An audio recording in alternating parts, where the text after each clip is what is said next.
Usapin po ngayon etong pagiging um, takaw gulo, takaw away. Talagang gusto siguro ng gulo na itong si Sara Duterte. Makikita niyo po yan sa kanyang mga pananalita. Pagkatapos sumimba, ito ngayon ang kanyang statement na gusto nga daw niya ay bloodbath sa trial. Figure of speech lang naman daw yan. Suportado siyempre ng mga DDS. Si Harry Roque din, nagwawala. Gusto rin daw niya na dumanak ng dugo. So parang literal na talaga. Kasi kung figurative speech ang gagamitin mo sa mga ganitong klaseng bagay, sigurado ang nasa puso mo rin ay ganoon. Diba? Yan ang gusto nyo, yan ang hanap nyo. Talagang galit na galit.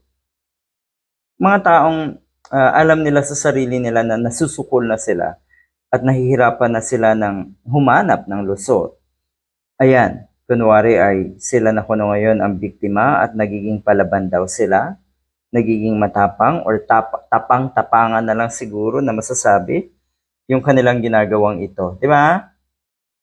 So eto ngayon, ang tinura naman ni Attorney Chal Jokno at ni former Senator De Lima.